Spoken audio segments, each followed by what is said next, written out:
This episode is brought to you by Indeed. Stop waiting around for the perfect candidate. Instead, use Indeed sponsored jobs to find the right people with the right skills fast. It's a simple way to make sure your listing is the first candidates see. According to Indeed data, sponsored jobs have 4 times more applicants than non-sponsored jobs. So go build your dream team today with Indeed. Get a $75 sponsored job credit at Indeed.com/podcast. Terms and conditions apply. K-pop Demon Hunters Haja Boys Breakfast Meal and Huntrix Meal have just dropped at McDonald's. They're calling this a battle for the fans. What do you say to that, Rumi? It's not a battle. So glad the Saja Boys could take breakfast and give our meal the rest of the day. It is an honor to share. No, it's our honor. It is our larger honor. No, really. Stop. You can really feel the respect in this battle. Pick a meal to pick a side. Ba-da-ba-ba-ba. At participating McDonald's while supplies last.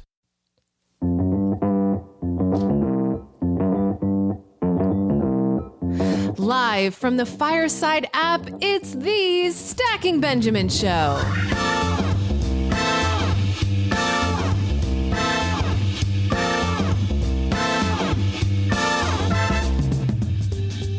I'm Joe's mom's cousin Diana, and I'm here to remind you there is crying in money. Today, we're talking about being vulnerable with our money stories. And I've been hurt before, you know. I always say, if you love something, you gotta let it go. And if it doesn't come back, it wasn't meant to be. But then someone told me that's with people, not money. Today, to help us get real, we welcome personal finance blogger Jeff Underwood. We also welcome a woman who's opened up a ton about her own money story, Paula Pant. Then from lenpenzo.com, we welcome a guy who's like an arm around your shoulder telling you it's all going to be okay. Len Penzo. And don't you worry, I'll swoop in for all of them to reveal their faults with my trivia. And now, a guy whose vulnerabilities are hidden under a deep vault of jokes, Joe Saul-Sehy.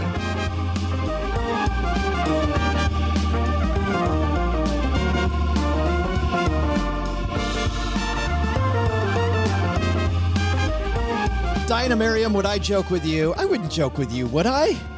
Maybe every now and then, perhaps. I do have a problem right now, though, Diana.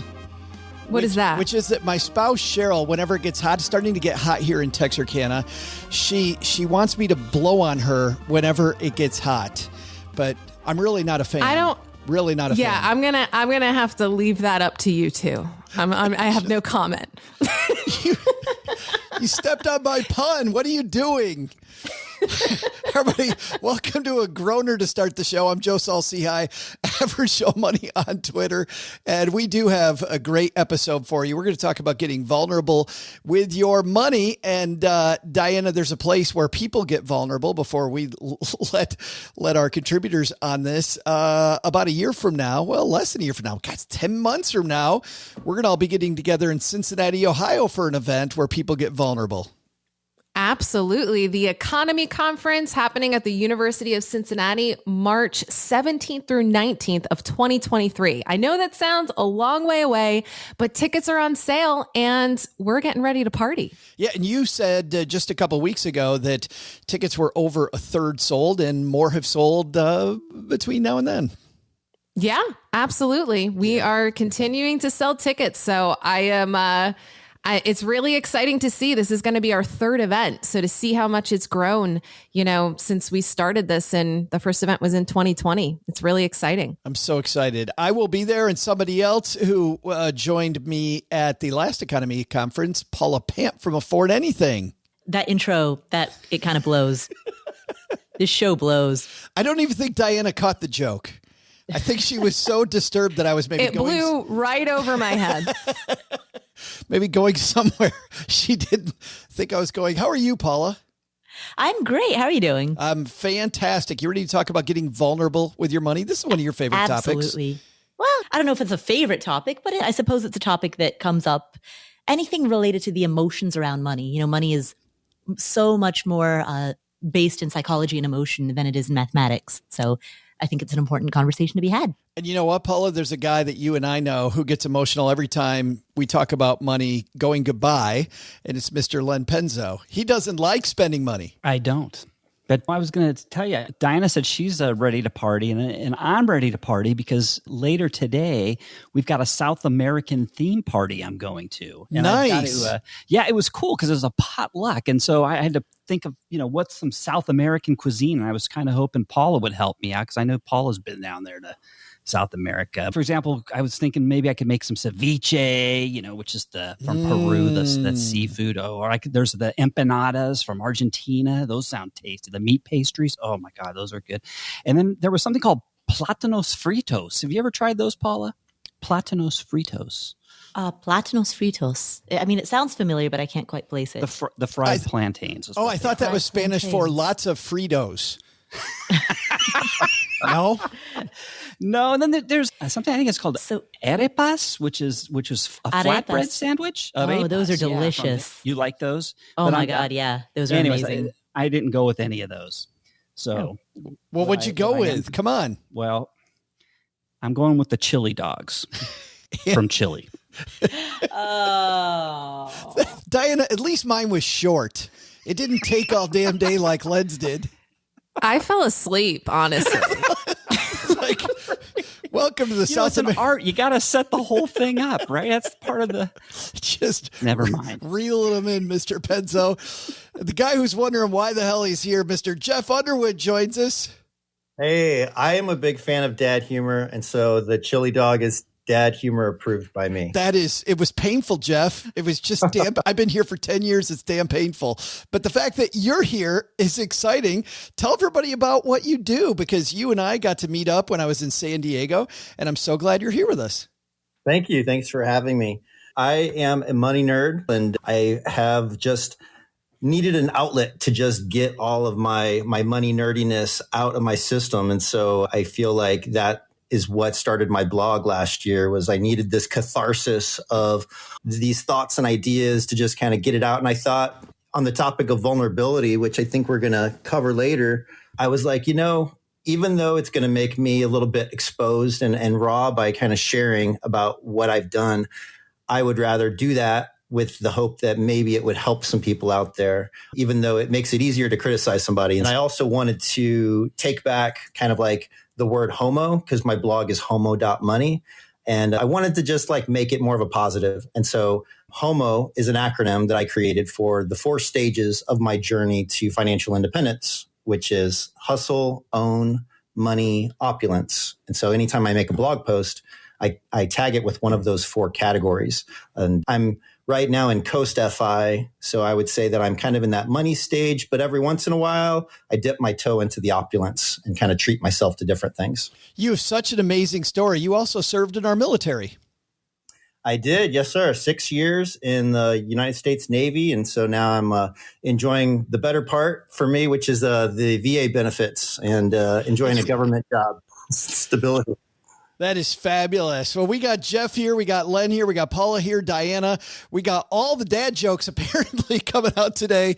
We're going to get this party started in just a second. But first, well, there's nothing that relieves stress more when you have had a long day, you are completely fried, and you're thinking to yourself, maybe I'll just go out to dinner. But then you think about all those calories, all that money out of your wallet, and then you realize that you can eat healthy because you found Factor. Factor is ready in 2 minutes.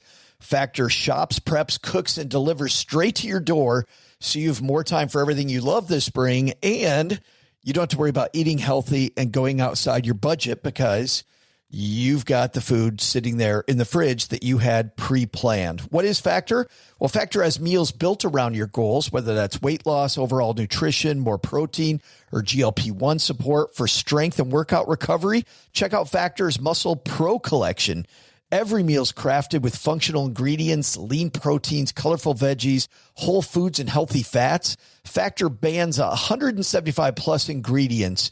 No artificial colors or sweeteners, no high fructose corn syrup, no refined seed oils, just nutrient-dense foods. It's fresh, never frozen, over 100 rotating weekly meals, including globally inspired flavors like Mediterranean and Asian, so there's always something new to look forward to.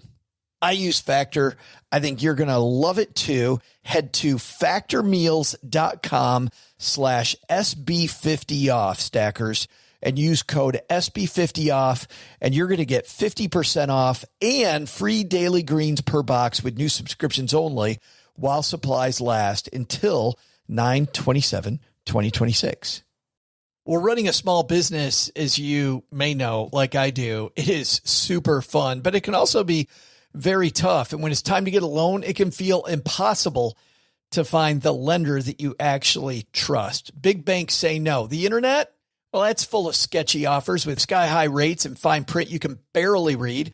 Whether you need help covering payroll, managing cash flow, or investing in growth, you deserve better. And that's why I recommend the small business marketplace Fundera, which is powered by NerdWallet. It's a free, easy-to-use platform. It lets you compare real financing offers from trusted lenders, and it's all in one place. And what I like is that you don't need perfect credit to get started.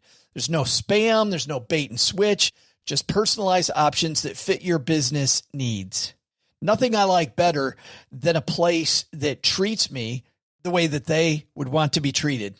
Using Fundera is a super way to quickly compare options and make your best funding move the way any great business owner would. Here's the best part, though. For a limited time, when you visit nerdwallet.com/SB and fill out the no obligation form, you're going to get VIP treatment and talk with a real person who knows all the ins and outs of small business lending. And you can tell them specifically what you're looking for. They can tell you specifically which options you should probably consider most. Don't risk your business on unreliable lenders. Go to nerdwallet.com/SB to learn more and find the funding you deserve. Fundera Inc., NMLS ID number 1240038. All right, let's talk vulnerability and your money.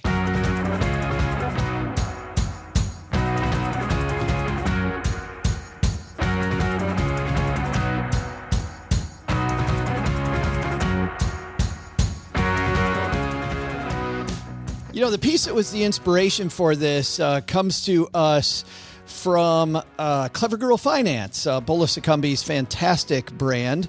And the piece is called Being Vulnerable to Achieve Your Money Goals. It's written by Alex Laredo. But as I was flipping through this piece, I thought about how when I first began writing about money and about how transitioning from being a financial planner over to writing about money, I realized very quickly that people didn't want to hear, you know, how to open a Roth IRA and 3 easy steps. Well, maybe they did want to hear about that, but they really wanted to hear that I screwed it up and that there were things that I got wrong. And that was initially so hard to write about. And Len, I guess we're going to go in chronological order of who I think has had their online personas the longest. Len, was it difficult for you to kind of turn on that vulnerability when you started writing and you knew that it was going to be public and out there? No, it wasn't. Because it wasn't. Well, of course not. Because I was probably the first or one of the very first to even use a blog with my own name. I mean, back when I started all these personal finance blogs, everybody had an alias, if you remember. You know, now it's kind of more in vogue. Everybody's using their names. But that makes it, but I think that would make it harder because, as you know, you and I have known each other a long time. I had to go under an alias, and it wasn't because I really wanted an alias. It was because of the fact that I had a non-compete agreement.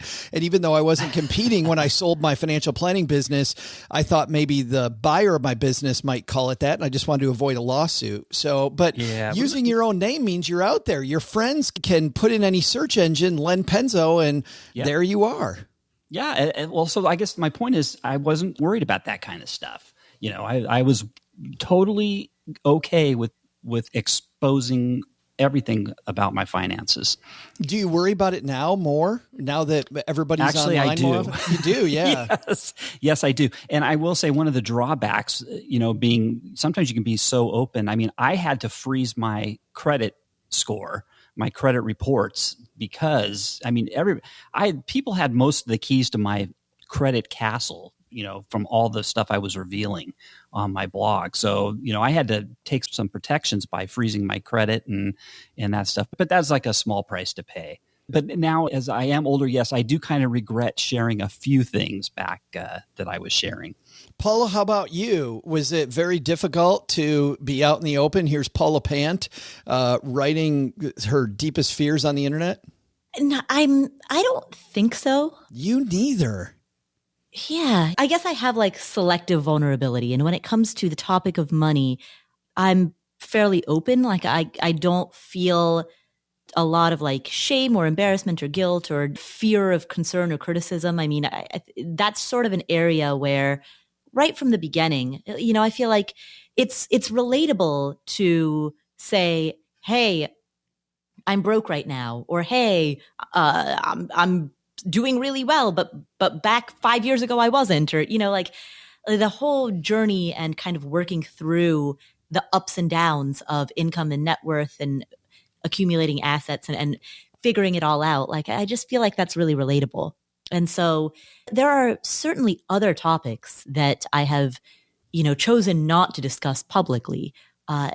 Everything, and some of which have changed, some of which I still do not discuss publicly, and some of which I do. Like for example, 15 years ago, I would never talk publicly about my weight or eating or, anything like that.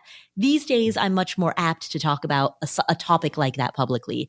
But when it comes to the topic of money specifically, as opposed to other avenues of my life, I always felt comfortable right from the start. So you choose the topics that you're going to share and that you're not going to share. Exactly. Have you, though, been questioned about those topics that you don't share?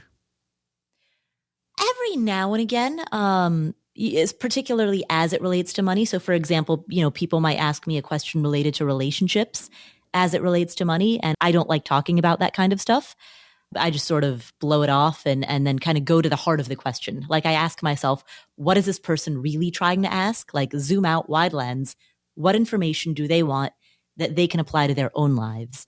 And then I address that. So you were ignoring me, Paula, when I sent you that question. It's actually funny that you say that, Paula, because it makes me remember I had a client that came in one day, and just before he'd come into our office for his financial planning meeting, his young daughter had asked where babies come from.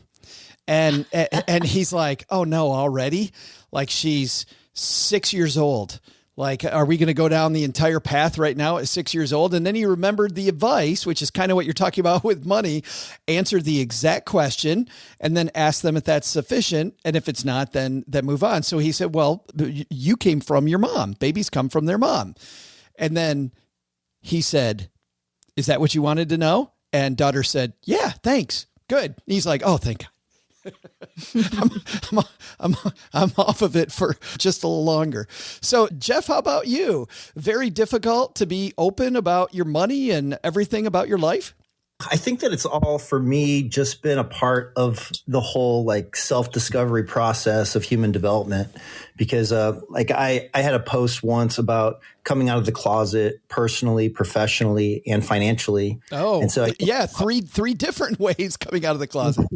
Yeah, the trifecta. So I think that because it's just kind of like muscle memory, that I've just had to be used to kind of blazing my own trail and kind of like really claiming my identity in each of those settings, that I guess coming out financially was just like, all right, well, it's going to be awkward. It's going to be uncomfortable. Maybe I might feel like I'm out on a limb for a period of time, but I guess I'm just kind of used to that. To what you and Paula were talking about, I think that I still will question from time to time when I'm about to make a post, is this bordering on being helpful and inspiring, or is this coming across kind of like I'm being braggy and gross? And so then I'll show it to a friend before I hit publish. And I'm like, what's your read on this? What's your first take?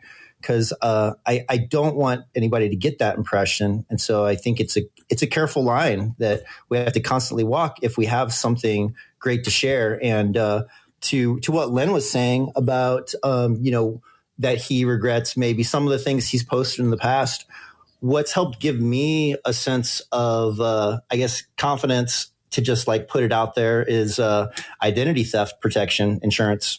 It's $4 a month. And if there were ever anything to happen, I would have a case manager assigned, and just kind of that person would make it their job to clear up all that mess for me, so it wouldn't become my part-time job. Did you get that right away when you started posting online? I had already had it through my credit union. And, when people talk about like having their identity stolen and don't use a credit card if you're buying something online, like I've had it for probably close to 10 years. So yeah, I just then going into being a brand as a personal finance blogger, then it was just kind of gave me that extra boost of confidence. I want to ask you one more follow-up about your coming out post, because, where a lot of people in this space will have a post that just talks about a financial misstep. To have one that is 3 different parts of your life all together, I just can't imagine hitting publish. Like that moment, Jeff, must have been excruciating. Yeah. I guess, a lot of times they'll say that when you write about something, if you make it personal, that really connects with people.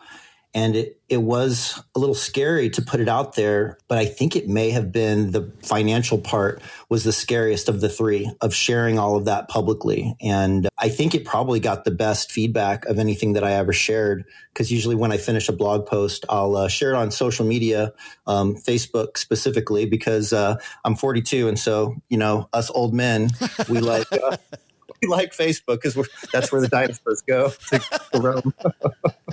I can't be on TikTok with the kids anymore. Yeah. Oh, that's funny. But that also says too, that a lot of the fear that we have when we share, we get vulnerable, I think is between our ears. Would you agree with that? Yeah. I think that most people, they might just be in their own head and they're being self-conscious about themselves, and they're probably more caught up in whatever's going on in their lives to really care necessarily about what we're sharing and being so vulnerable about sharing ourselves.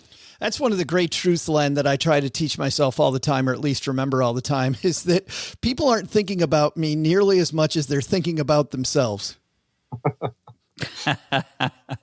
Well, isn't that everybody's favorite subject is themselves? I mean, just talk about me.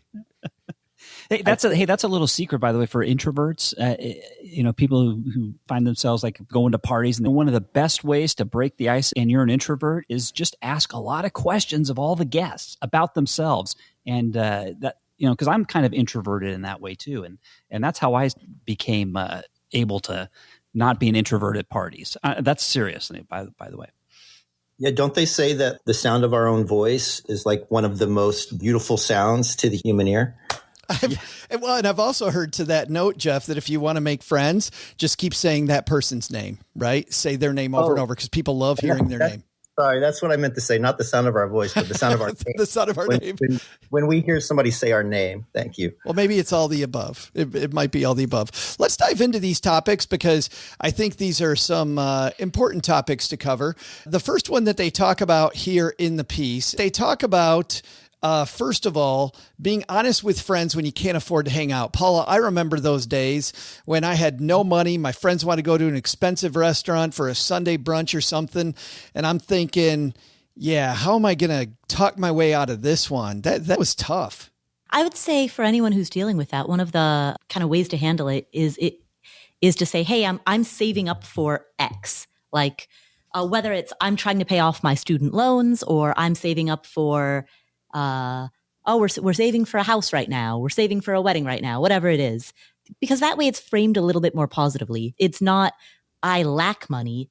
It's, I have a goal to pay off my student loans. And so, I don't really want to go to brunch because it's going to be $50 and I'm trying to get my student loans paid off in the next 2 years. And then suggest some sort of alternative, because I think the other party is wondering, like, are you making an excuse because you don't want to hang out with me? Or is it genuinely a money thing? Like that, the other party might be wondering that. And so long as you signal, like, I really do want to hang out with you, it's just, why don't we go to the park and I'll bring a bag of Cheetos or whatever, Or Fritos. Or Fritos, yes. Because Len, what's Spanish for lots of Fritos? What is it? It's Platanos Fritos. Yes. Yes, lots of Fritos.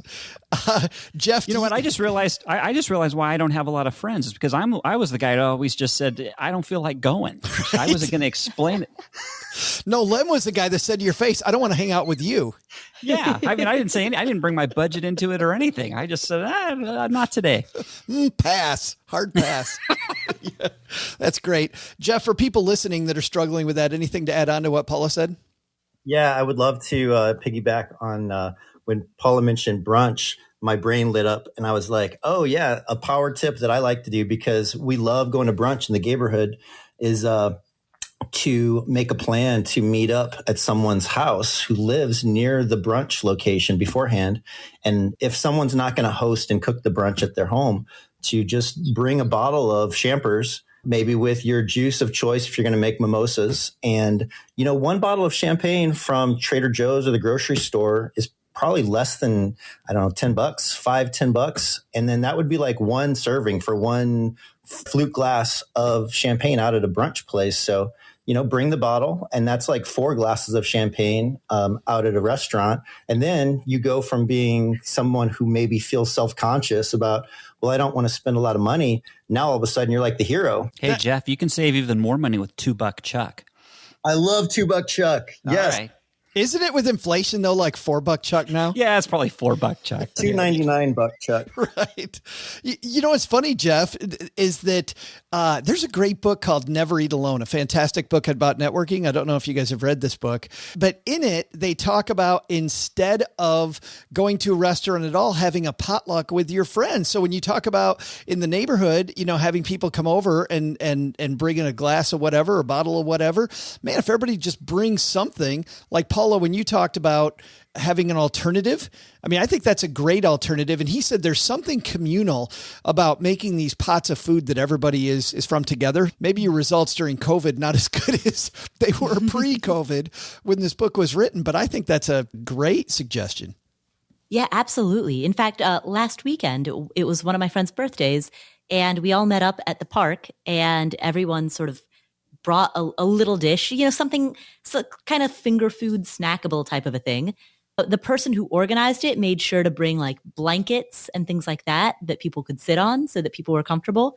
And they brought a giant cardboard cutout of Pete Davidson so that our group could find, so that there was something. Because otherwise you go to the park and there's just all these people and you're like, how do I find my group?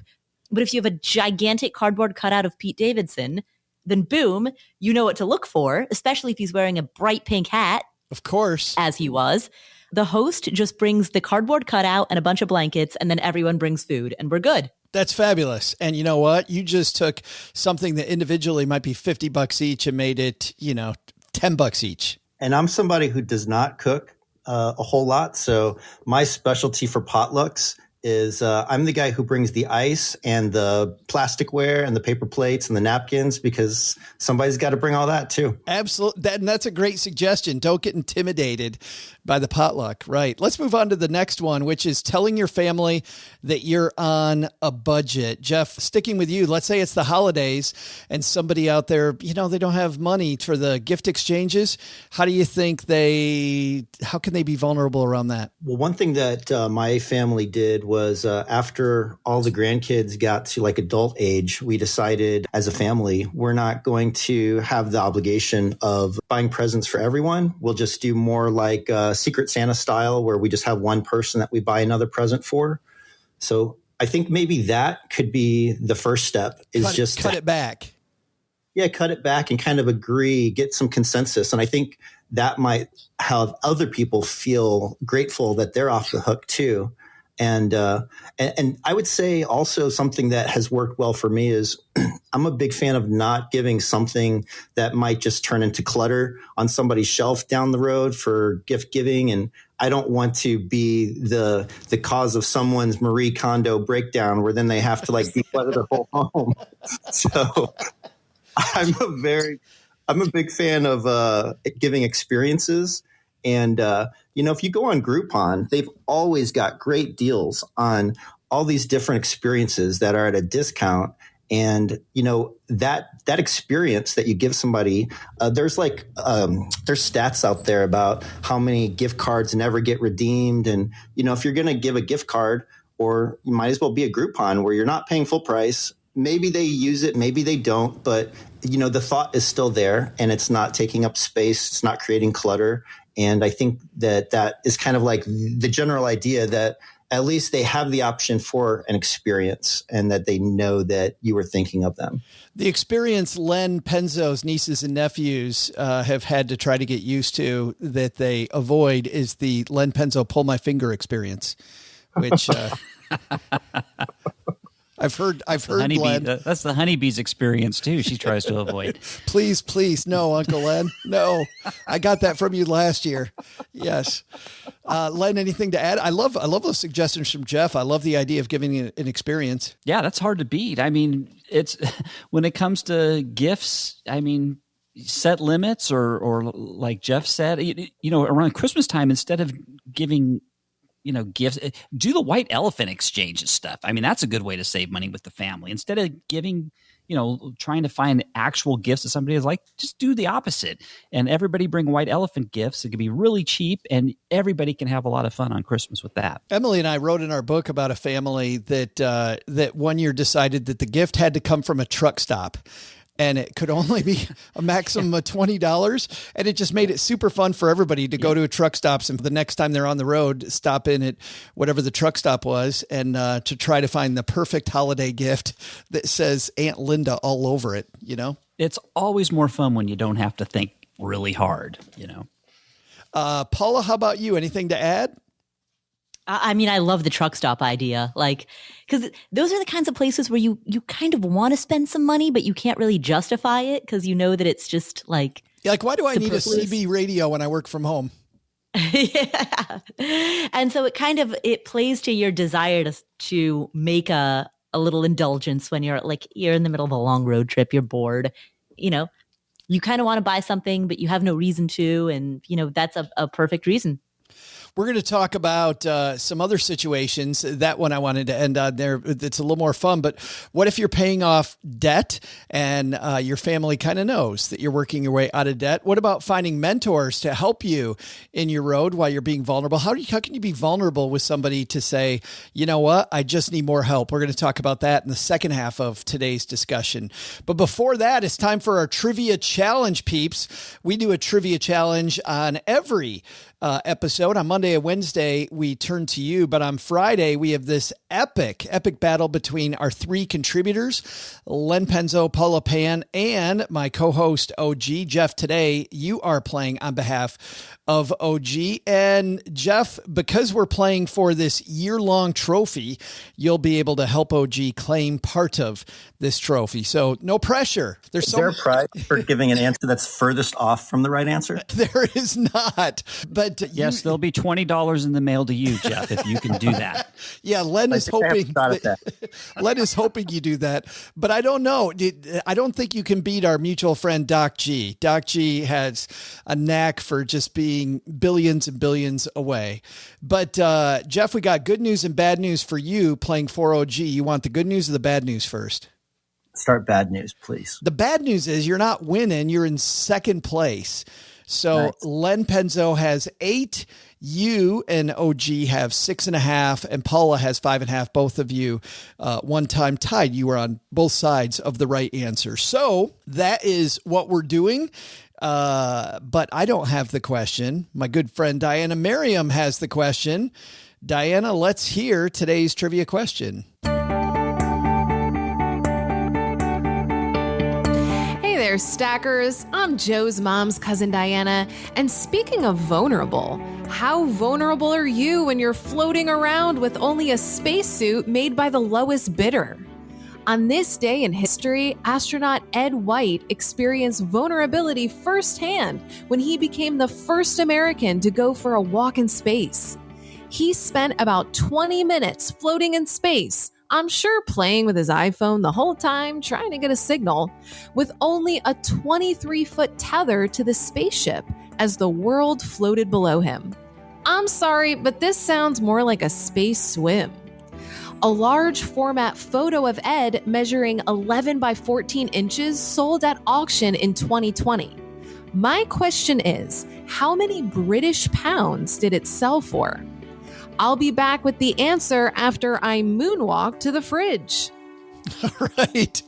Diana's going to head to the fridge, and we start with the man in first place, Len Penzo, big auction on this. So let's get this. So there was some cutout of some guy. What was this? It was a photo. A photo of some guy. This isn't Pete Davidson, Len. He's still on. Right. How do you get a large thing of Pete Davidson? That's what, it was a large photo of the guy. How big was the photo, did you say? it was 11 by 14 inches. So not really that huge. How much in Great British pounds? Yes. Sold in this? British pounds. What years? He did it back in 1965, but the auction was fairly recently. All right. I can just reread the whole question for you, Len. No, apparently Uncle Len fell Diana. asleep during the I'm sorry. trivia. I don't know. Where do you begin? The pounds thing's just, I don't know. Maybe somebody had $1,000 and what's the exchange? I'm going to say $1,000, but then Great British pound, what's that? About $1.25 to $1 maybe. So $1,250. So at auction just recently, $1,250. Yeah. That sold for. Okay. Jeff, what do you think? Okay, I'm going to swing for the fences here because, they have NFTs that are selling for millions of dollars, although I think that they just took a huge dump lately. Yeah. So NFTs becoming the new Beanie Babies. Yeah. So my first thought is that some of the best-selling NFTs are around $1 million, but I don't know that a picture that's that small, the 11 by 14 inches, would fetch $1 million. So I guess I'll try to be more conservative and I'll say $100,000. And since the exchange rate is like $1.26 to British pounds, I'll make it 126,000 just so that I have a more unique number. But let me get your logic straight, Jeff. So you're saying that a physical photo being sold would fetch less than something that doesn't even exist in the universe? Well, the thing with the NFTs is that the ones that get all the hype and all the press attention are like such a diamond in the rough that, I know, I realize that that's not really a fair comparison. So that's why I'm not going to go for the full like $1 million plus price point. I really wish you would have, Jeff. It's not too late to reconsider. Yeah. So I'm going to go $126,000. $126,000. Paula Pant. This is interesting. We got 1,200. Then Jeff added a couple zeros to that. Right, exactly. Okay, so Len's guess is 1,200. Jeff's guess is 126,000. 1,250. 1,250. All right, Jeff's guess is 126,000. And I've been hearing the term bucks been used interchangeably with British pounds, but I'm just going to assume all numbers are British pounds. Yes, Len, you're talking about 1,250 pounds, right? And correct. I know Jeff did the translation to 126,000 pounds. Actually, you know what? My math is I did it reverse. It's 1.26. It's $1.26 or $25 to the. So really, the number should be the inverse of that. So lower. Really Jeff, you did it backwards as well. So if my answer is in pounds, then it would be 100,000 pounds. Just even number then. Oh, gotcha. So okay, 100,000 pounds. Got you. Well, mine would be $750. Pounds? You mean? I mean pounds. Thanks, Paul. Units. Len's just going to go with units. All right, Paula, now that we got that, I think I understand that mess. Okay, so Len's guess is 750 British pounds. Yes. Jeff's guess is 100,000 British pounds. Wow.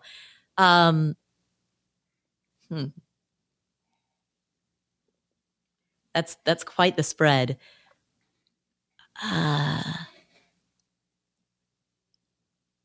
What I have learned is that when the spread is this wide, rather than Chelsea Brennaning someone by guessing too close to their guess, I should instead position myself for the widest range of the middle. So I will go fairly squarely in the middle and guess 50,000. How about 51,001? British pounds. Just to make the math as difficult as possible. You realize it's a bigger spread between 100,000 pounds and infinity pounds, right, Paula? Yeah, but I think it's more likely that the answer is somewhere south. Well, guess what? I wish we could tell you, and we will tell you, but we don't play that way. We'll be right back. Doug, you know that I was a Marine, right? I had no idea. You know that joke. How do you know if somebody is a Marine? You don't have to know they'll tell you in 5 minutes. This is a CrossFit. It's like CrossFit or Peloton. Or vegan. Yes, or vegan. Yes. I'm 2 of those 4. You're a vegan? Who knew? You talk about barbecuing an awful lot for a vegan. Yeah, I got to keep everybody on their toes. So everybody thinks Navy Federal Credit Union, and they think, oh, well, it's for the Navy. It's not for the Navy. It's for everybody in the U.S. military and their families. If you're a Marine like me, you can join Navy Federal Credit Union. If you're active duty or reserve or your parents or your kids, it's just a great resource to be able to find great banking services. Navy Federal Credit Union has been around for more than 85 years and made it their mission to help people in the military community. And if you're a member of Navy Federal Credit Union, you save an average of $352 a year between savings and interest and earnings. You get a better savings rate than the industry average. You get a better credit card rate if you happen to carry a credit card balance, which you should not do. No. But if you're doing it, you better get a better rate. And interest rates are going up. So pay attention to that sort of stuff. $352 a year pays for a lot of CrossFit sessions. A few, anyway. Like 2. And did you say like 2? Yeah. I wouldn't know. That's not one of my 4 on the list before. They've got branches all over the country. They've got branches all over the world. So wherever you happen to be, Navy Federal Credit Union is going to be there for you. Learn more at NavyFederal.org. That's NavyFederal.org. I'm not going to say NavyFederal.arg like Joe always I'm glad says. you didn't, because every time he does that, I think, but they're not pirates. Why is he doing the ARG I know. thing? They're the opposite of pirates. The Marines are pirates. 100%. Really? Yes, 100%. Yes, absolutely. Vicious pirates. Okay. Insured by NCUA. Dollar value represents results of the 2020 Navy Federal Member Giveback Study. Value claim based on Navy Federal's 2020 Member Giveback Study. Credit card value claim based on 2020 Navy Federal as low as APR averages compared to industry average APR averages as of December 31, 2020, published on creditcards.com.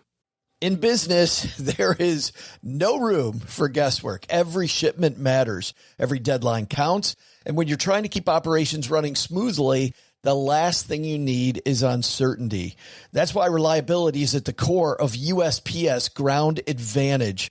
From the moment your package is first scanned in, it moves through a secure nationwide network, aiding in a timely and accurate delivery. You get near real-time tracking so you can keep up with your shipments. And with affordable upfront pricing, there are no hidden fees or surprise surcharges to throw off your cost sheets. It all adds up to predictable deliveries you can depend on, because knowing your logistics are handled lets you focus on everything else, your customers, your team, and the future you're building. Visit USPS.com/Ground Advantage to start shipping with confidence. USPS Ground Advantage. We mean business. All right, we kicked off our guessing game. Len, you with 750 pounds, feeling pretty good? No. It's the first moonwalk, my friend, 750 pounds. It's like you're thinking it came out of a gumball machine or something. I don't know. What else? Like Jeff said, it's not an NFT. Everybody's asking, by the way, I said Beanie Babies, now I said gumball machine. Gen Z screwed on this episode. Like, what are you talking about? What are these things? What if you said, thanks for the gumball, Mickey? How many people out there know what that means? It's a whole nother podcast. Let's see. Len Penzo old guy stories for the win podcast. Jeff, 100,000 pounds. How you feeling? A little bit nervous. I think I started sweating. Well, you got the whole, you got the whole upside though. Like Len said, if it's more than 100,000 pounds, you're the man. That'll buy a lot of Beanie Babies. Yes, it will. Paula, you got the middle. Feeling good? Yeah, I'm feeling reasonably good. Sure. You're at 51,000. All right. Len's locked at 750 pounds. Jeff at 100,000. Paul is at 51,000. Diana's got the answer. Let's find out. Hey there, stackers. I'm Joe's mom's cousin Diana. Today, we're talking about a photo of the first spacewalk by Ed White back in 1965. The photo in question was sold at Christie's and was one of only 16 taken by Ed's fellow astronaut, who must have ran out of film with his Instamatic camera. We had something called photo developing back then. Long story, Gen Z, look it up. On the transcript of the moment, the astronaut taking the photo says, "Just a second, you're right in front, Ed. You look beautiful." To which Ed replied, "I feel like $1 million." Well, how much did the image of this moment sell for? Not quite $1 million, but 10,625 pounds, or about $14,000. And that means Len is our winner. Get out of here. I was only 1-0 off. You were. Well, you foretold the future, Jeff, that you were the furthest away. So congratulations on that. Big achievement. Nice. Good work. And Len Penzo, the rich get richer. You now extend your lead. Yeah, I tried to give it away. I even went lower than my original. Yeah, and I still won. And got Very it. Good. And Paula, the time that Chelsea Brennaning somebody would have worked, you decided. I know, right? Way too good a It's strategy. always the opposite of what I guess. I know. All right. That's enough of the trivia. Let's jump back in.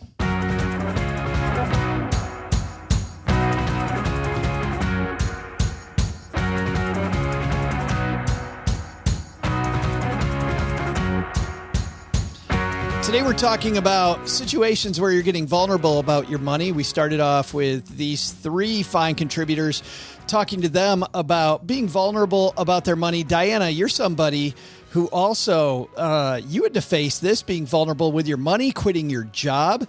I mean, I even wonder if, you've talked about your old company, your old boss. I wonder if you ever wonder if they read some of the stuff that you've talked about. Oh, they do.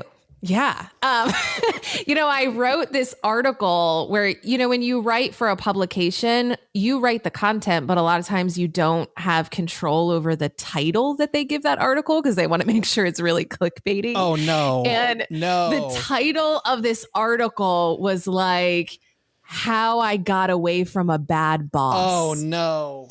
Ooh. And I definitely did not write that title. I mean, it wasn't wrong, but I wouldn't have said it that way. But do you think your boss read it? Is that the takeaway? Oh, yeah. Someone at it was a pretty big publication. So someone at my former employer found it and passed it around. Oh, no. And yeah. But it is what it is. What are you going to do? Did they feel the same? The person that passed it around? I mean, I got a lot of texts like, "You go, girl," Yeah. Well, because maybe you did this person like a career favor. If a lot of people feel the same about this boss and you've left the company, I mean, people even lie on the exit interview because they want to make sure that they don't burn bridges.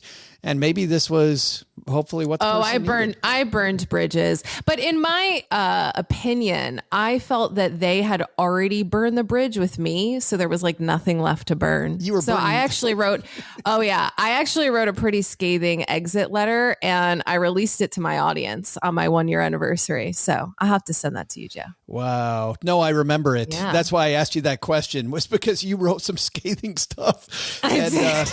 Yeah, talk about getting vulnerable. But did you worry? I mean, when you hit, I can't imagine, like I mentioned to Jeff, I can't imagine with that type of a letter, like hitting publish on that, Diana.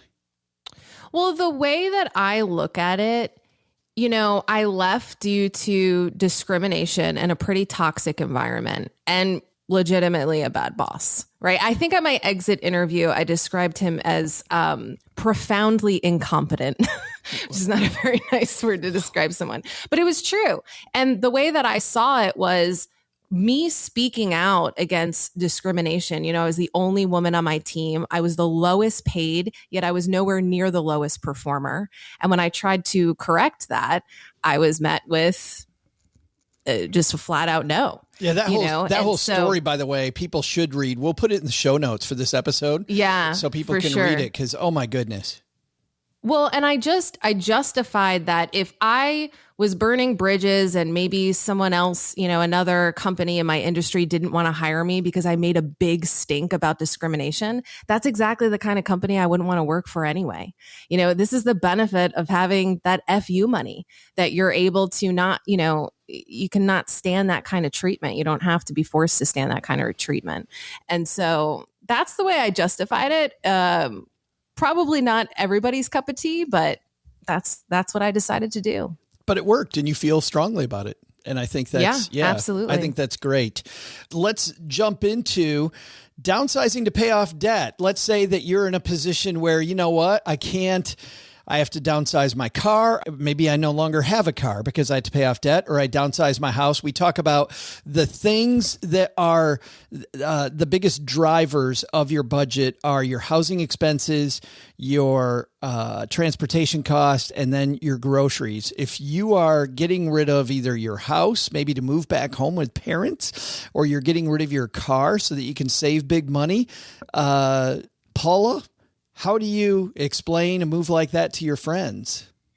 Again, it's framing it in the positive instead of in the negative. So instead of being like, wow, woe is me, I had to get rid of my car because, life sucks. Instead, or blows, to, circle back to the beginning of this episode. Full circle. I'm not a fan, Paula. I'm not a fan. Oh, but that was the joke I used at the beginning and Diana stepped on it. Well, you're set up blue. Yes, exactly.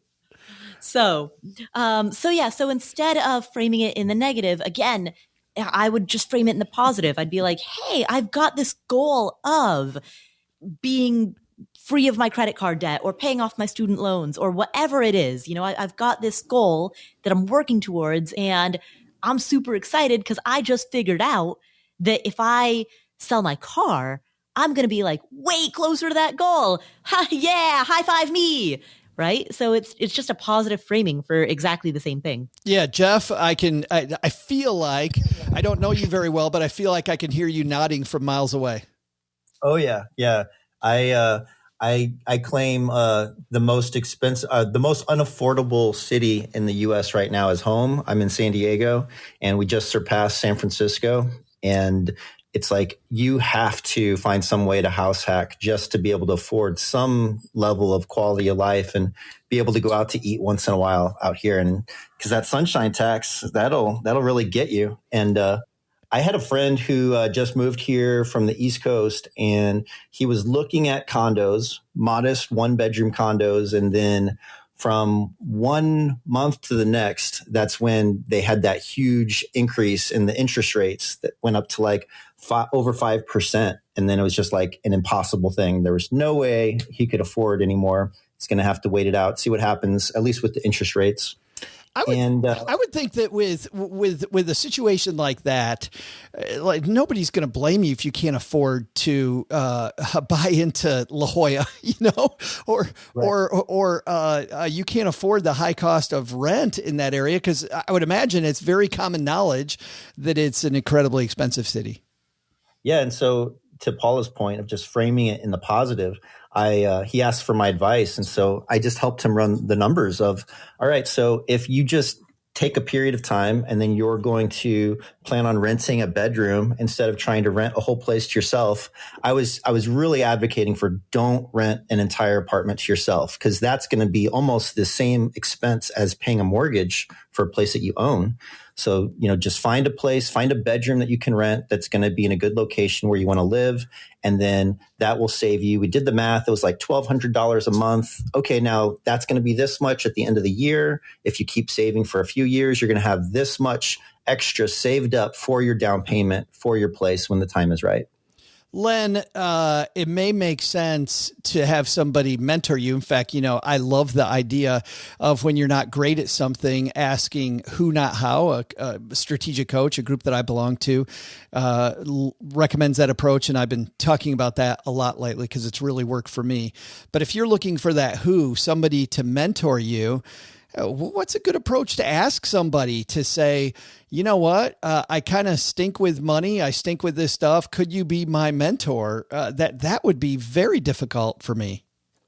Yeah, I guess for me, it wouldn't be difficult. I think the first thing you got to do, though, is you've got to be careful when you're asking for somebody to be a mentor. You've got to be sure that appearances, you might think that they're really good with their money, but they might not be because, good point. You might be judging and saying, oh, well, look, they've got all this stuff. This guy drives a nice car. He's got a beautiful house. He's got all the toys. And the guy could be in debt up to his eyeballs. So somehow you got to find a way to vet that person you want to mentor you. Ask, I guess Joe, I guess what I'm actually saying is you shouldn't throw caution to the wind, really. I can imagine your first step then is, hey, can I see your actual net worth statement so I can determine if you could be my mentor or not? Yes, but that joke just went right over. I was going the blow, the throw caution to the wind thing. I'm not a fan, Len. Everybody's head. Len, I'm not a fan. Over everybody's head. Nice job. Nothing's working for me today. It's circling over everybody's head. Right. Paula, mentorship? Yes, sure, that can be a good idea, but I think you can also find your mentors through books, through podcasts. You can find mentors in the form of people that you haven't necessarily met face to face or who don't necessarily know you. But doesn't that make accountability difficult? It does. But there's a distinction between mentorship and accountability. Like mentorship is more coaching and guidance around what to do. And accountability is making sure that it is the execution of that what. So one is deciphering the what and the other is executing the what. And so certainly I think having like an accountability buddy, you just say like, hey, this is what I'm trying to do. Let's check in with each other every now and again. Sure. Yeah, I think that's great. But I'm kind of with Len where it's hard to vet people that you know in real life. And so when you're leaning on people who have published a book, for example, there's a higher degree of vetting there. I want to end this with some big ideas when it comes to really, Paula, you talked about framing, being vulnerable. If there's one takeaway from this, and people have a lot of fear, as you know, in this area about being vulnerable about their money situation, what's your big takeaway that hopefully people take home from this? I would say the takeaway is that people will hear the energy that you bring to a given topic. And so if you bring the energy of like, pity me, feel bad for me, my life is so hard. It's just not an energy that people want to be around, versus you can be completely honest about, I'm choosing not to pay $50 for brunch, but have a really optimistic energy about that. Like, look at me. I get to make this choice and I get to choose what I value most. And I get to choose that instead of paying $50 for brunch, I'm going to throw a pre-party at my place and you all are invited. Nice. Or I'm going to throw the after party and you all are invited. It's just a more fun way of sharing the truth. And I'm bringing the Pete Davidson cutout. Exactly. Right. Len Penzo, how about you? Big takeaway for people? You don't have to be vulnerable. I think you just have to worry about yourself.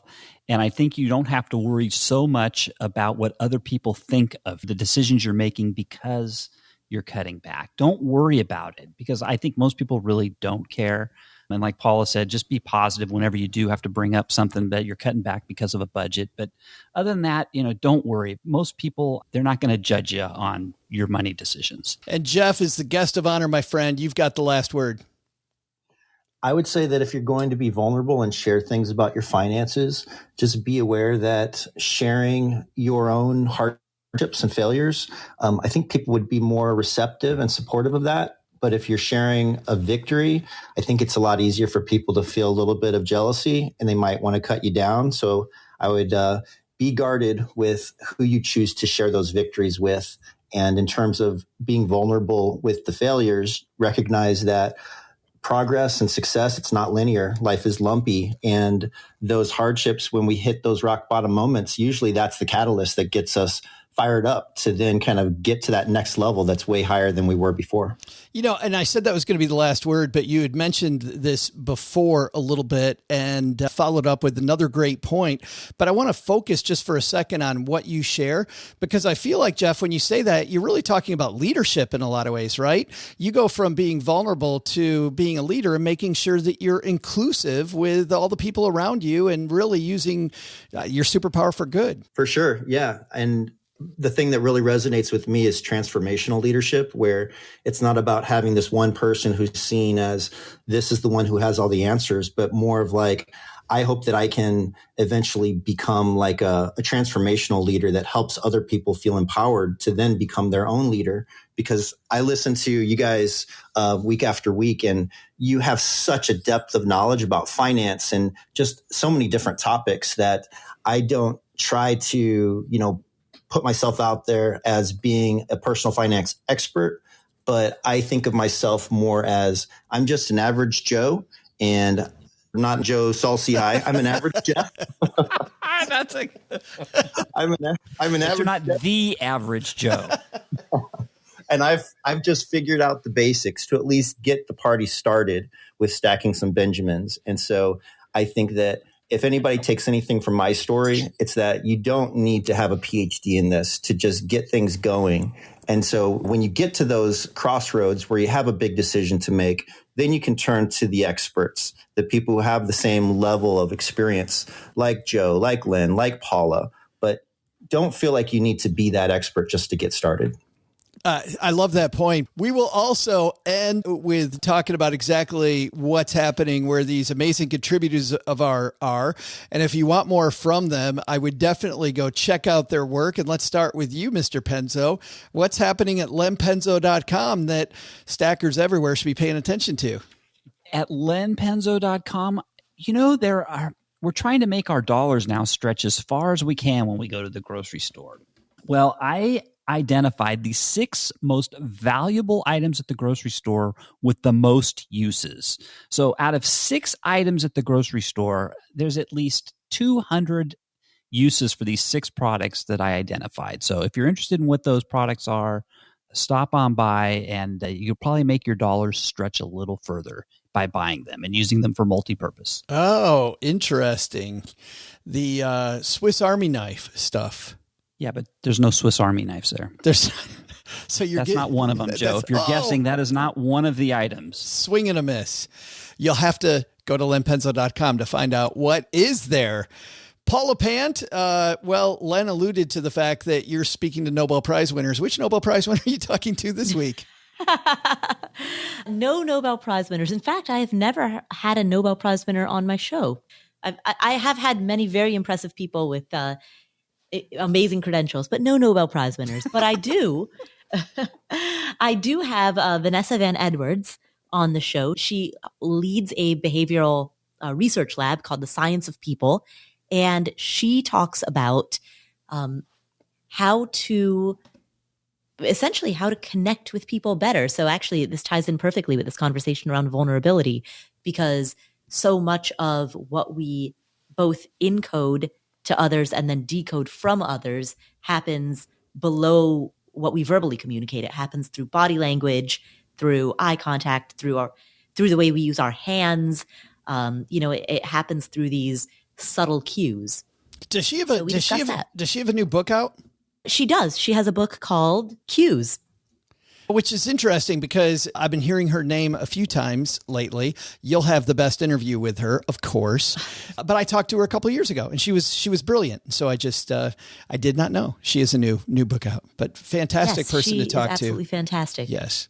Great person. And you will hear that amazing interview at Afford Anything. Mr. Underwood, I'm so glad we got you on the show, my friend. It is so great that, hopefully we can help people find your brand more, because I love the way that you write. I love what you do.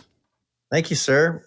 happy to be here. Just honored to be in such great company and to hear all these dad puns in real time. I got to tell you too, I'm glad at the top of the show you explain where the name of your blog comes from, because obviously the word homo is a word that I don't use. I don't use regularly. So when I saw the name of your blog, I went, holy cow. But I love that you're reclaiming the word. I think that's fascinating. Yeah, related to that, I was able to get the social media handle at homo_money on all the major platforms except Facebook, because when I tried to claim it for my Facebook page, it kept getting flagged saying like hate speech. Yeah, this is a hate speech handle. Yeah. And so then for that platform, I had to actually spell it out: hustle, own, money, opulence. My hope is that I can kind of put some positive associations to the word homo, and also kind of create a new archetype for my community, to have someone who, is frugal and is a money nerd, and that, that could maybe be something to aspire to, that we don't have to necessarily just have fun by, spending all the Benjamins, but we can find fun ways to be frugal. What is something you wrote recently that we should send people to? So let's see. I think that if someone goes to my homepage, at the bottom of the page, there is the most popular posts. That's a good place to start. In the spirit of being vulnerable, I'll share with you guys, I had a 4-legged furry loss in my household. And, every social media content creator conference, they always say, you guys, you need to have a consistent schedule. You need to post consistently on all the platforms with your blog.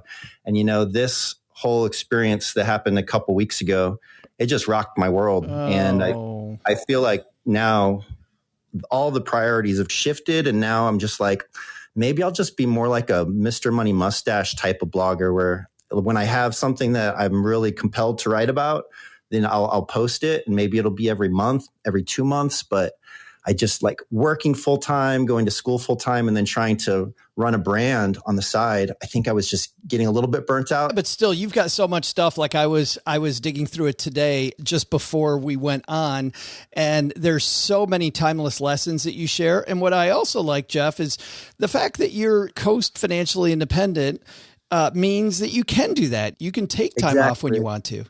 And you'll find all of everyone's work, Jeff's, Len's, and Paula's, on our show notes page at stackybenjamins.com if you're out walking the dog or driving to work, whatever it might be. Diana, by the way, I'd be remiss if I didn't have you one more time tell everybody Economy Conference coming up next year. Yep, that's right. Tickets on sale at economyconference.com. And remember, economy is spelled with an M-E at the end, not an M-Y, because apparently I think I'm so clever. The economy of me. Think of it that way. That's the way I always think of it. All right. That's going to do it for us, everybody. Diana, what should we have learned today? So, what should we have learned today? First, listen to Jeff Underwood and our panel. Vulnerability? Honesty is way more fun and better for your bank account than the alternative, trying to be something you aren't. Second, take Paula's advice and don't frame your money decisions in a negative light. Rather than saying that brunch isn't in your budget, talk about how excited you are about your current savings goal. But the big lesson? If you're ever in outer space, be sure to take a selfie. You never know how much it will end up being worth. While I may not get to go to outer space, I have been to Hopkins Feed and Seed in Texarkana. What if I just took a picture in front of that? How much do you think that'll get me? Thanks to Jeff Underwood for joining us. You'll find his writing at homo.money. Thanks to Paula Pant for joining us today. You'll find her podcast Afford Anything wherever you're listening to us now. Thanks to Len Penzo. You can find Len at lenpenzo.com. And when I'm not stacking Benjamins, I'm planning an epic party about money called the Economy Conference. Grab your tickets for our next big bash at economyconference.com. This show is the property of SB Podcasts, LLC, copyright 2022. and is written in part by Paula Pant, who helps writers power their words, their work, and their earning potential with her Powerhouse Writers coaching program. Find out more at powerhousewriters.com. Thanks also to our team who made today possible. Karen Repine is our producer. Tina Eichenberg and Gertrude Smith are our social media mavens. And Brooke Miller handles the show notes and our amazing newsletter, The 201. Not only should you not take advice from these dorks, don't take advice from people you don't know. This show is for entertainment purposes only. Before making any financial decisions, speak with a real financial advisor. That's it for today. We'll see you back here on Monday on Stacking Benjamins.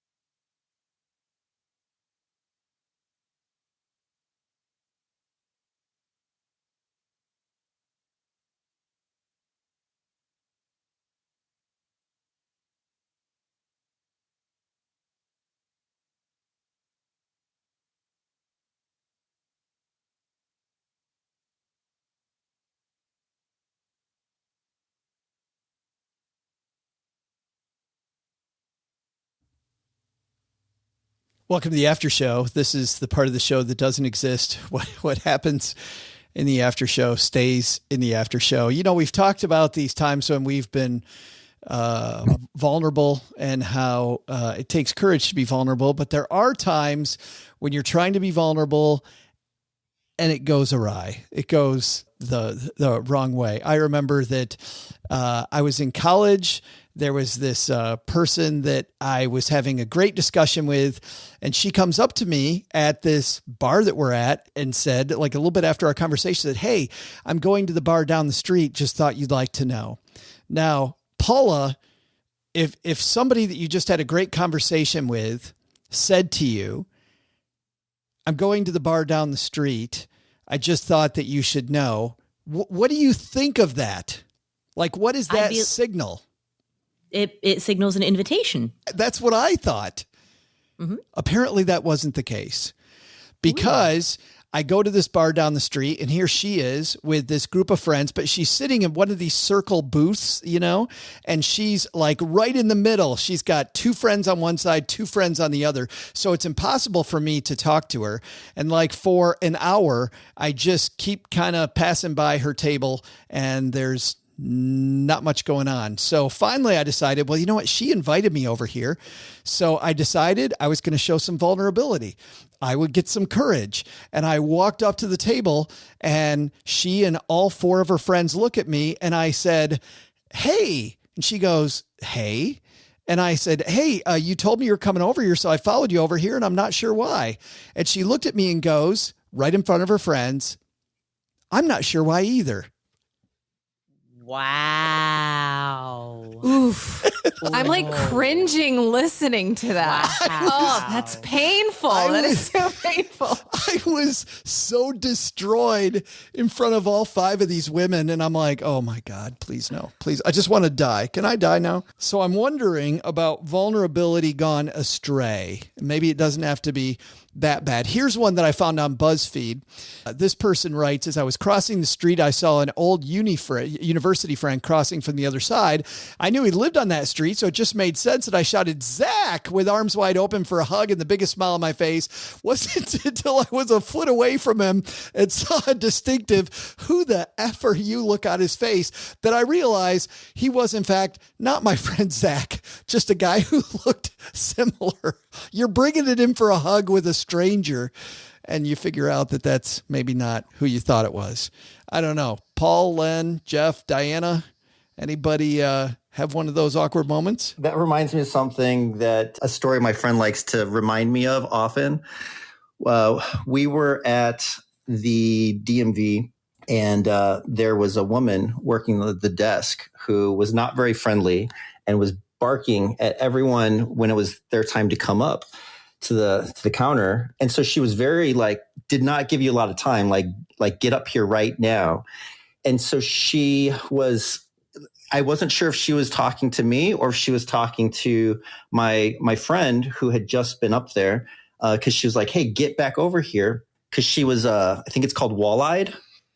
And so I wasn't trying to make fun of her. I just said, are you talking to me or are you talking to my friend? Oh no. And my friend brings that up all the time and laughs and says, I can't believe you said that to that woman. So I was not trying to make her feel bad, I swear. I got to tell you, Jeff, the same story. You just got done telling your story about your poor dog passing away. And I'm like, hey, if you're out walking your dog, well, I thought that at the end of the show. I'm like, I'm an idiot. No worries. Nice job, Joe. Len, there's no way you've made it this many years through life without stepping in it once or twice. Oh, I'm sure I've stepped in a lot of stuff in my days, but honestly, Joe, I can't think of anything. I've been sitting here trying to think. I can't. There's when's the baby due? Probably no. Oh my goodness. No, I learned that way early. So people saying don't ever ask those kind of questions. Yeah. No. Yeah. Nope. I'm sorry. Can't think of anything today. No, not good on that one. All right. Paula, you got the last shot, or Diana? You know, I was thinking there was a time when I guess, Joe, to the story that you told, I have a similar story, except I was the person on the other side who made somebody feel bad. So there was a house party a few years ago, and towards the end of the party, someone who I don't even remember talking to came up to me and asked for my number. And like I vaguely recognized him as a person who had been at the party, but I don't know what his name was, and I don't specifically even remember what we talked about. He was very forgettable. And so he came up to me and he asked for my number, and I just blurted out the first thing that came to mind. Well, I said, oh, I hadn't considered that. And I just saw his face fall. Oh, no. Yeah, just fall. I was like, oh, I hadn't considered that. And his face just fell, and then he walked away. Swing and a miss. Yeah. Oh, that's such a bummer. I do like that you open this up, Joe, in kind of talking about the vulnerability and like expressing interest in someone in that way. And I have been known to hit on a few men back in my 20s, in my New York City days. But I discovered one of my favorite ways to do this to solve for the vulnerability part. Because you don't know, like, you know, you see someone in a bar and you want to go talk to them and you don't know if they're, you know, with someone else or what their story is. And so my solve for this, and it works super well. I want to pass this on since I am taken now and can no longer use this move. But I used to send like an appetizer to the guy that I wanted to hit on. So like I'd send him a plate of mozzarella sticks. And first of all, the bartender would always find this hilarious. And then the bartender would put the food down in front of the guy. And, you know, of course he'd say, oh, I didn't order this. To which then they point at me like, no, she sent these to you.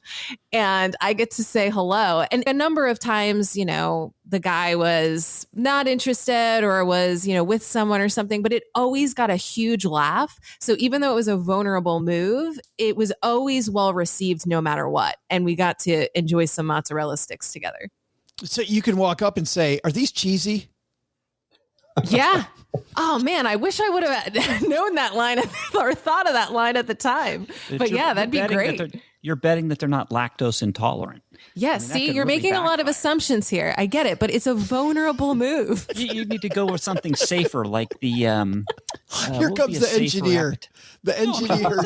What's a safer appetizer? Could have been a nacho. Could have been a bunch of Fritos. Could have been nachos. Yeah, nachos seem a little safer than the cheese sticks. Yeah, gluten friendly. Diana, I have to give you credit because that reminds me of my favorite quote by Lucille Ball. She said, "I would rather regret the things I've done than the things I haven't done." Absolutely. Love that.